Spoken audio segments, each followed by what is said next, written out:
Hello, in this video is addressed to my twin flame Shia. Hi Shia. For those watching it, thank you for watching. In this video, Shia, I'm going to talk about some crime. However, not a lot because of yesterday. In the past few days, I think we need to not talk about the crime as much. However,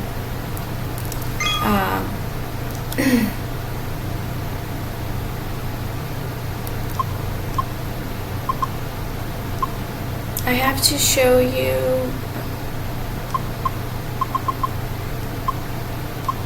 I'll show you some food that I had yesterday.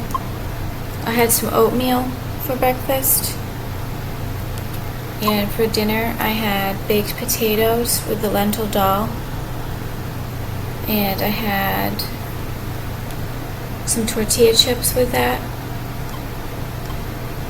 So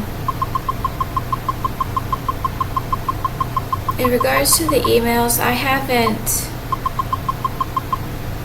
sent. This was Stella.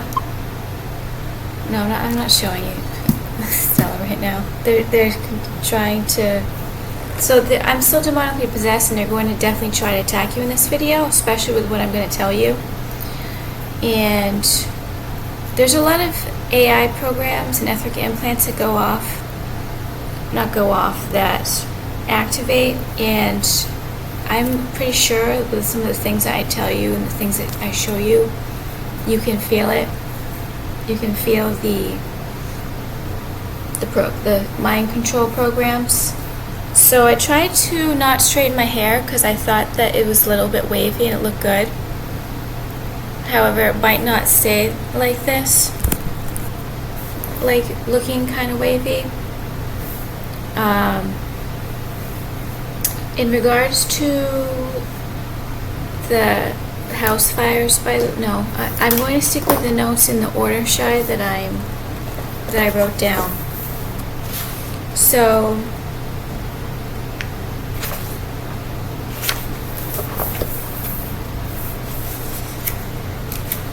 I was telepathically guided to write some things down, and I started a list, by the way, of rules and laws of Muslim religion. And this book is The Ideal Muslima, which is a girl Muslim.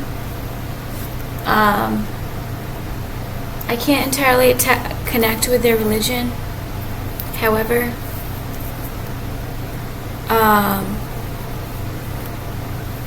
there's a lot more pros than cons, and I have to get more serious because there's some things that are wicked obvious, like that they say, and like you're not supposed to eat food standing up, like all kinds of rules like that would make our life so much better, Shy, if we knew. So I've gotten some relief, Shy, from the torture. I don't know if it's going to stay like this. I don't want to jinx it, but I was able to lie down until 12 in the afternoon. I woke up at around 10 and stayed lying down until about 12 in the afternoon. Because that's actually I'm so sleep deprived. I've been so sleep deprived for like 20 years, but very, very extreme these past 10 years. So I'm going to tell you the notes now, and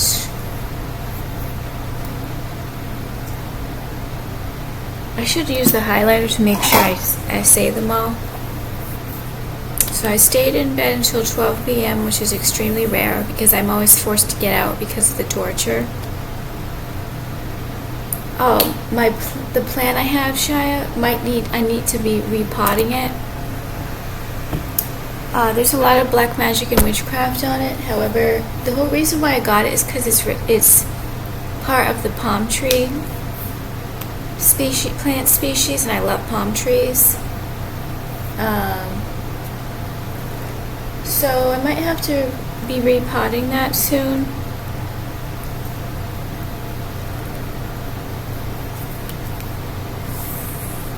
it really doesn't need a lot of water. In regards to one of the, so this has been told to me recently, these past few months. There's someone that did something to me that I have absolutely no clue what this person did to me. I'm not going to go into details about this person. However, basically, there's a person the hacker's friends with, and they kind of were like, he was like, so the hacker like kind of just tried to make himself appear, even though I never thought of him like this, as like a rock star. And this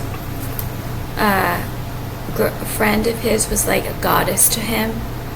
So there was this whole story, and I can't explain it, Shy, on the internet. However, I'm going to show you her name because she did something to me and I have absolutely no clue what she did. And it's most likely Jail worthy. I have no clue how she could have possibly done something and how they have the evidence of what she did. However,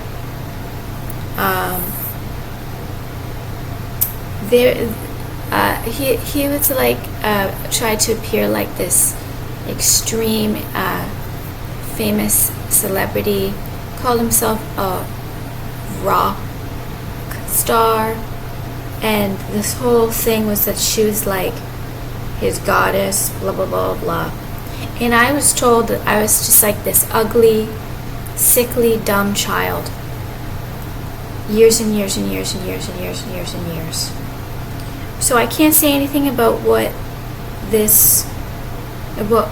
she and this hacker did to me. I'm going to tell you later. But this is, I'll show you, I'll show you just her name on Google. I didn't look anything up besides her name because I wanted to show it to you. All you have to do is type it into the front page of Google. You see it. It's on the front page. Come on.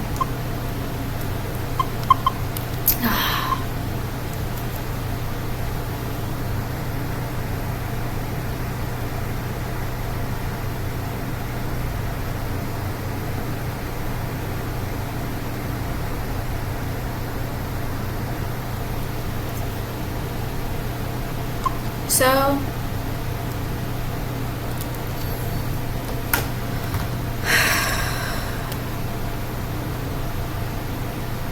I was told to show you that, Shia. But now we're going to talk about other things. And I've been learning some things about what's haram, Haram. And wearing perfume, jewelry, and makeup is haram. So I don't use perfume. I don't use perfume because of the synthetic chemicals that give me allergic reaction. I will put essential oils from time to time. However, that's not perfume. It's like eucalyptus, tea tree. But in regards to makeup, I have to put a little foundation on my face because I look like death. And it's so painful to look at. Just putting a little coating of like foundation to fix my skin,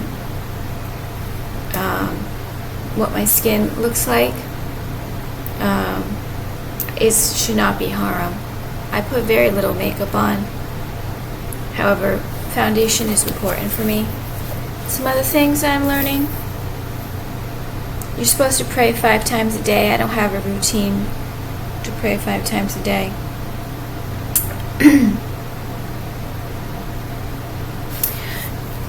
So, I'll talk about that later. Basically, there's 41 hadiths, Hadith, 4100, like the Quran rules and laws of lifestyle. I haven't been able to find books specifically about the hadiths. So I was told that someone's going to put something in my car engine that will make it explode or set it on fire when I drive. So that was the threat yesterday. I was told that I'm going to have acid thrown on my face when I walk.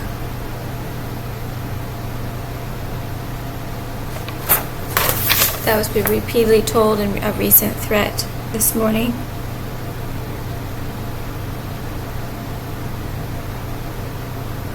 In regards to watching the fires, they don't really post fires where there's injuries, and if they do post fires with people in the house, they're always rescues.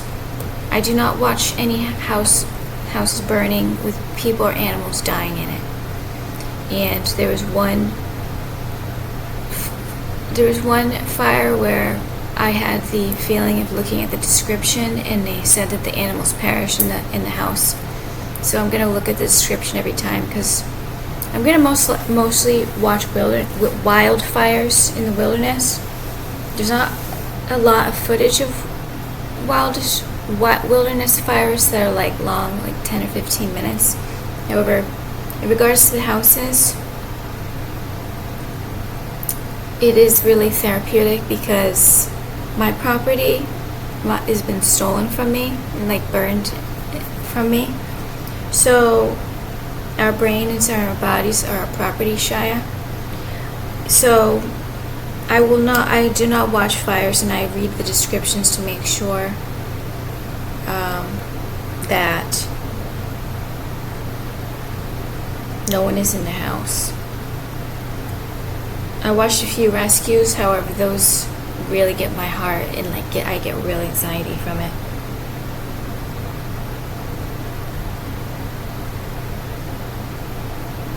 If fire has been an extreme taboo subject, this is education for me. I'm gonna go to Walmart. I'm only gonna go out like once a month, but I'm gonna get a fire extinguisher. They're only $18 at Walmart. I'm learning some things about fire. I know nothing about fire. It's a very taboo subject, and I've been learning more and more about how they were trying to kill me with fire and smoke. In regards to where we live, Shia, after this place is going to most likely be very small because it's a safety issue, and because of our brain injuries, we can't afford to have a big house because there'll be there'll be more ways of danger.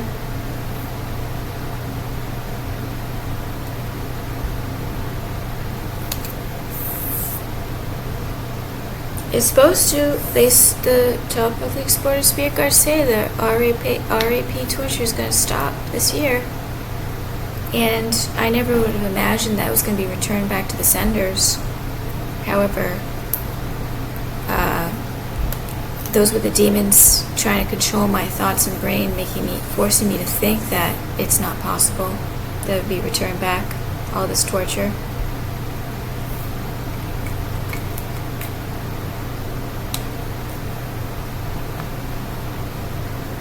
No way would this happen to them. They're the elites. We don't deserve this. Yeah, right. They were all warned, apparently. They were all warned it was going to happen, and they didn't believe it because they picked the fools. They picked the biggest fools on earth. But all of this torture, RAP torture, I've been barely able to concentrate, barely been able to survive and get through the day. My body would just be constantly limp and dead from the torture. 7 years now.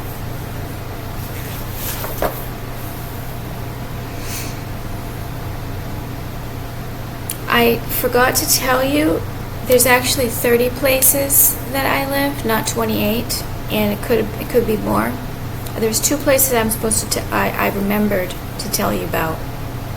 So, when I was living in Maplehurst, at one point I went to go live with my dad and my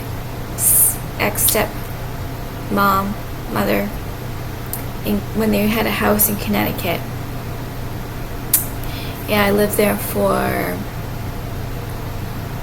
probably less than 5 months, and I couldn't tolerate it. They were treating me like no life. I'm a child.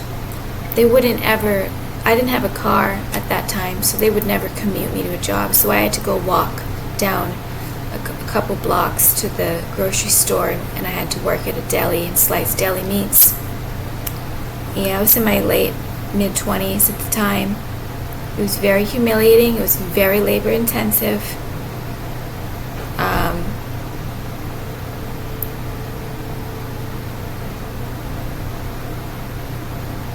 I was apparently not qualified for anything else besides working at that grocery store, slicing deli meats. But neither my dad or my stepmom offered to give me rides and give me the idea that I could get a job at a better place. So there's more to that story, but I'm going to stop talking about that. That was around 4 to 5 months.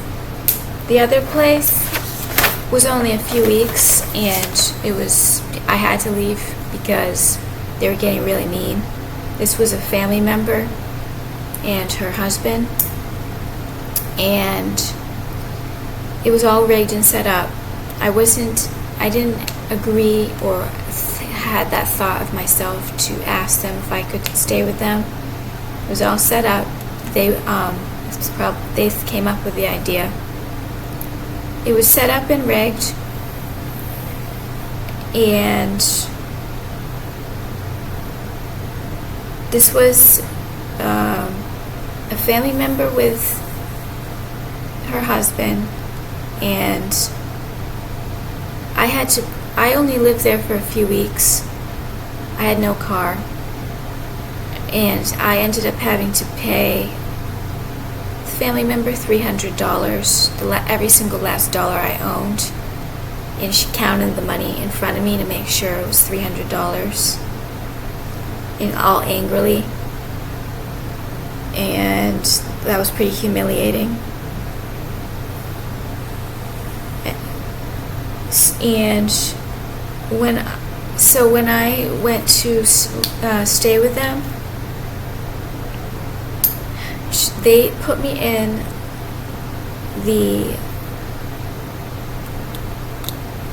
I'm not going to go into detail, but they put me in a room with no door. They had no door, so they could just walk by and constantly look in the whole time. They had 2 empty bedrooms with doors that were unused at the time that I was staying there, and they didn't offer me those rooms. They offered me the room with no door. I was sleeping on a futon mattress on the ground on a dirty hardwood floor.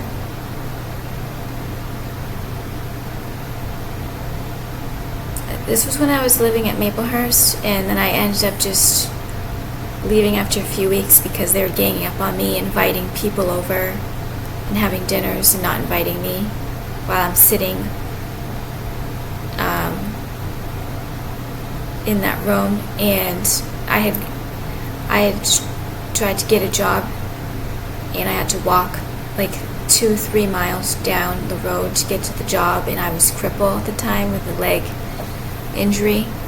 And this was a job I'd had like 10 years ago, so it was extremely humiliating. And I'm going back doing the same job, busting tables at Panera Bread, and I could barely do it because I was in so much physical pain with my leg. So I was limping around, and this was pure humiliation rituals. They were treating me like a little child, punishing me while I was sleeping on the floor with no door. It was kind of like a slap in the face. Their happy family lifestyle, and I was like just there watching, not really watching. No, it was all planned. It was all planned, this attempt to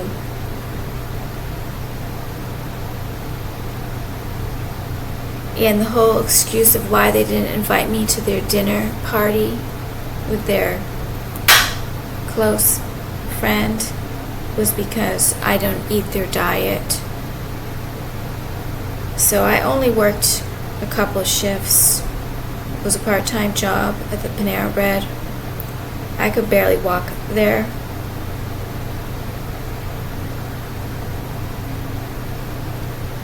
But it was just, and I could barely afford like food from that little job. But I ended up, they were getting so mean, and it was getting like so pure humiliation rituals. So I left. I just packed up my clothes and that futon mattress and went back to Maplehurst. But that wasn't never supposed to happen. There's no way I would ever agree to live with them. Never. But they put me in the room with no door. That's actually a privacy issue. That's unlivable. That's unlivable conditions. That's a privacy issue, and that's unlivable conditions.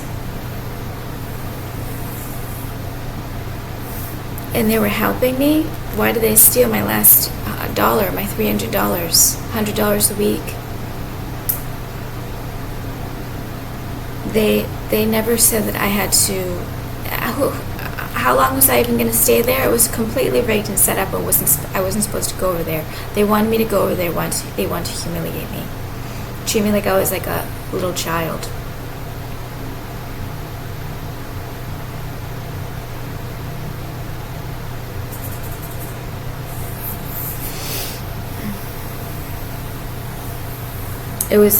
I felt very suicidal with that whole situation.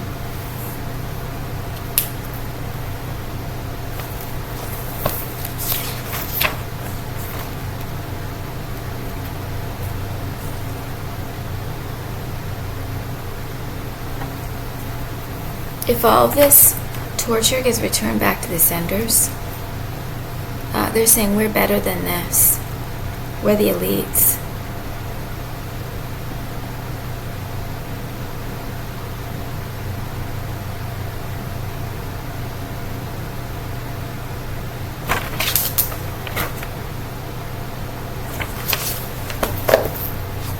In regards to the email, Shia,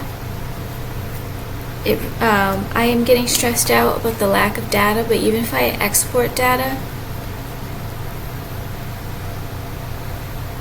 it's something that's been hanging over my head, and I can't figure out the technology. Every time I go to try to export things, the file does not exist, or it doesn't open. So I will, as soon as the Lumerians and Spirit guys make me physically try to export data and save all of my emails and everything, I can't. I literally have this possession. That's like, it's not like I'm like just like wanting to not, I could click this, I could photograph thousands of more emails. However, I can't, because it's too too painful, too physically, emotionally painful to do that. Like, maybe maybe they will do that, make me do that again today. I don't know, but it's not my.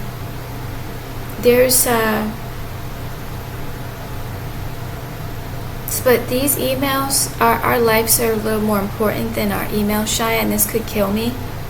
And if I am trying to export things and I don't know how to open them, no, I have tried to save my data from Facebook several times, and clicking on it and it won't open it. And then I wonder why I would delete it though. I wonder why I would delete it off my old computers, because they won't open. Wonder why I deleted them off of my computer, because they won't open. Why didn't I just leave them on my computer?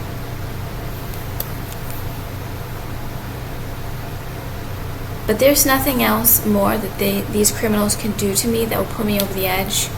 If they delete everything, delete all of my photos, delete everything off my computers and cell phones, there's nothing else that they can do to try to KILL me. And they will still go to JAIL no matter what.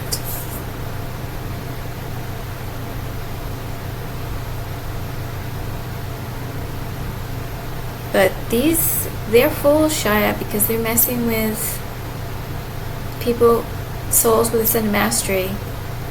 They think that we're nothing because when we're tied down, we don't have our spiritual powers. However, we're not like everybody else. I mean, being chained down and tied down with all this witchcraft and spells happened when we were a baby and little children, so they just never probably thought it would ever change.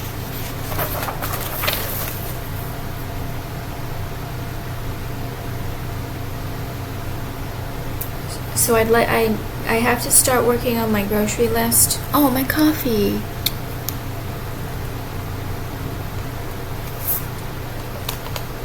I had green tea this morning so I could have my cup of coffee while I was making this video. So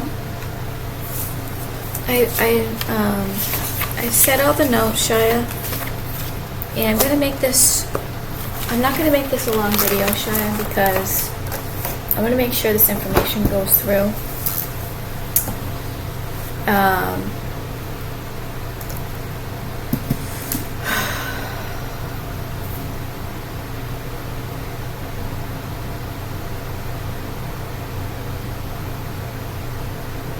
So I thought I need to get one of those little discs, USB discs, and try to put things on a disc. You don't know like the physical and mental pain that happens when I try. And the last time I tried, I kept the USB disc on my keychain and it fell off. Why would I put my USB on a keychain on my keys? And so that's proof, though, how possessed I am, how they can do those things. The one time I tried to have a backup of some like photos from like my cell phones that I put on the USB disc, and then it just falls off. So I'm watching your video, Shia, on repeat. It's helping me a lot, Shia. I'm going to talk about you now.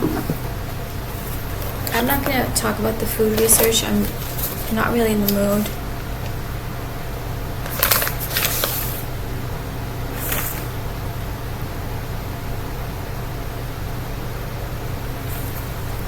So I'm going to talk a little bit about you, Shia. And did I check the pendulum?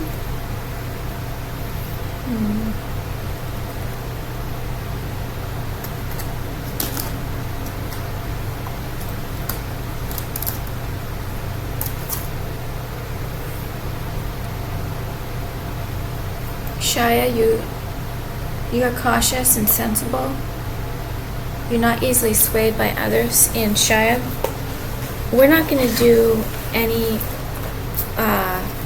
risk-taking. My spirit guides throughout my life kept me away from not a lot of risks. Like, not a lot of risk-taking, because we have been under so much witchcraft that we have kept ourselves from danger. However, so Shai, you have a highly distinctive original voice. No, you have a distinctive, highly original voice. You're not waiting for things to happen. I thought to myself, why don't you just go against the laws of Lemurians and contact me yesterday And the telepathic supporters replied, no, Shia is controlled. Shia can't even go against the laws of Lemurians. And I've thought of that more than a few times. But you're a survivor, Shia. I know that they've told me you've thought of it too, Shia. You're a survivor, Shia. And it will be a miracle when we get together, Shia. But we're both going through unbearable torture. I have had a little bit of relief this week, like a decreased percentage of the torture. Alright, I'm not going to keep talking about it, because the moment I say it, then I'm going to get extremely tortured. But you have a sense of urgency, Shia, that that you're in danger, and you're staying safe, and you're not putting yourself in danger, Shia. And I've been told hundreds of times that you're following the instructions, you're following the main instructions. And you're really restless, Shia. You're really restless to talk and speak to me. And I'm very restless to talk and speak to you, Shia. So, I'm going to talk to you tomorrow, and I'm not going to make a part 2 because I have to recite the Quran, and I have to work on my grocery list. I'm getting low on plates, paper plates, and I have to make sure that when I make the list, they deliver everything I need. And because I didn't spend a lot of money this month, which is pretty amazing. I have like $400 in the bank account after my car insurance, that bill I just paid early this month today. And then I have CalFresh, like about $100 CalFresh. I'm doing pretty good. So when I make my Walmart delivery, I can ask for substitutions. So if they don't have like a certain type of paper plate, they can substitute for a different kind. So I'm going to work on the Quran recitations, and I'm going to work on the grocery list and the meal plan ideas for us, for no fridge, no freezer, no stove. I'll talk to you tomorrow. I love you, Shia. Thank you, everybody, for watching. Thank you so much, Shia, for watching.